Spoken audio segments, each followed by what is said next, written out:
Hey everyone, today I'll be talking about social engineering, one of the biggest cybersecurity threats that tricks people into giving away sensitive information. Let's dive into how it works and how we can protect ourselves. Have you ever received an email that looked like it was from your bank asking you to verify your account? Or a call from someone claiming to be a tech support? So, if you have, then you have already encountered social engineering in action.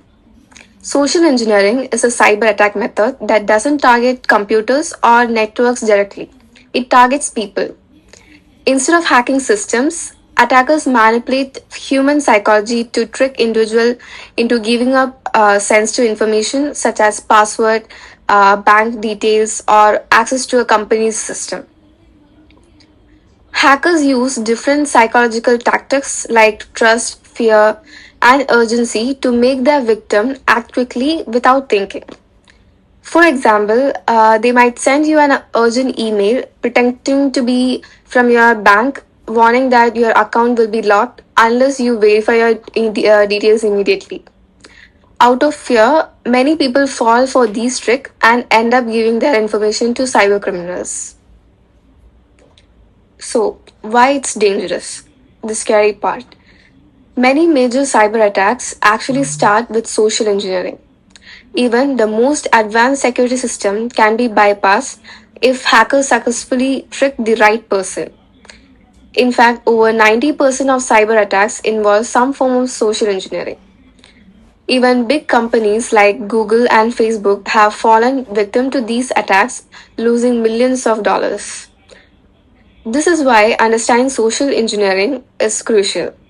If we know how these tricks work, we can protect ourselves and prevent cyber criminals from succeeding.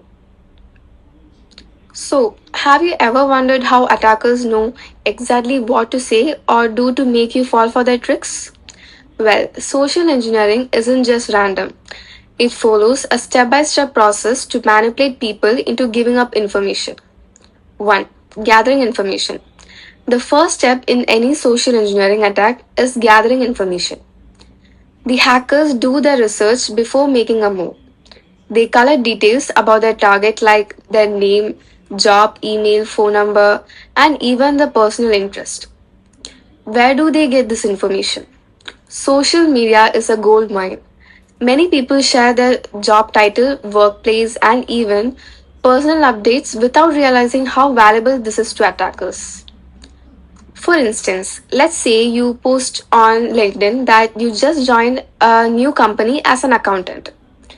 A hacker see this and later send you an email pretending to be your boss asking you to process an urgent payment.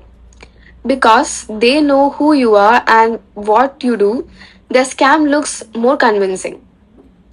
2. Building trust or creating urgency. Once the hacker has enough information, they move to step 2, building trust or creating urgency. Attackers pretend to be a trusted person like a co worker, a bank representative, or even a government official to gain the victim's confidence. If the trust doesn't work, they create panic or urgency to force quick action. Imagine getting a mail saying your bank account has been locked due to suspicious activities. Click this link to verify your identity now. Out of fear, many people won't think twice before clicking. Exactly what the hackers want. 3. Exploiting human emotion. The third step is exploiting human emotion. Hackers know that emotions like fear, curiosity, greed, and even kindness can make people act impulsively. They use these emotions to cloud our judgment. Think about the classic you have won a lottery scam.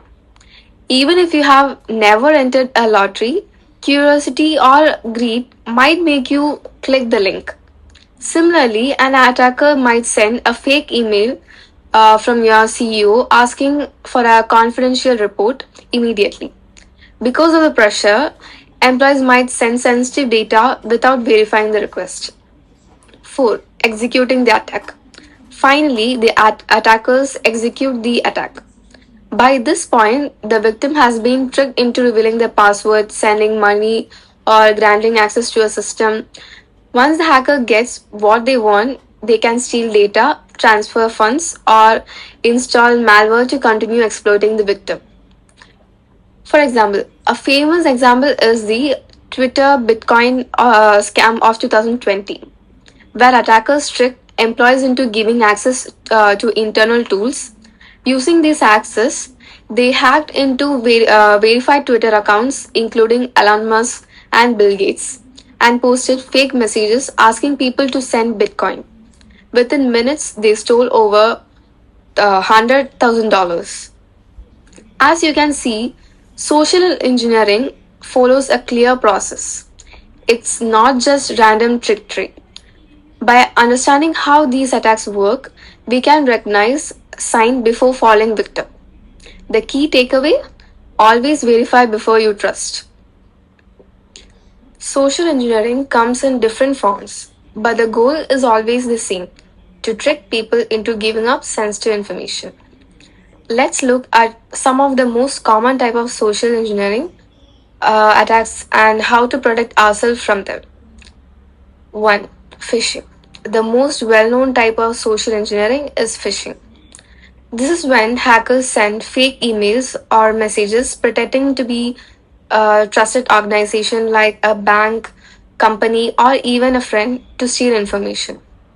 For example, you might receive an email saying your bank account has been locked. Click here to reset your password.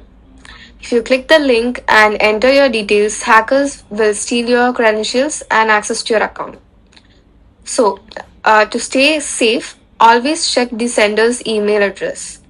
Hover over links before clicking. And remember, banks will never ask for sensitive information via email. 2. Spear phishing. Spear phishing is a more targeted form of phishing.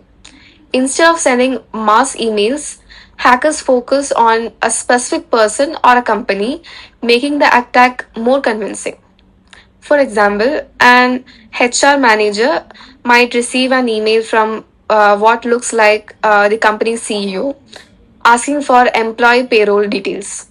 Since the email seems legitimate, they might share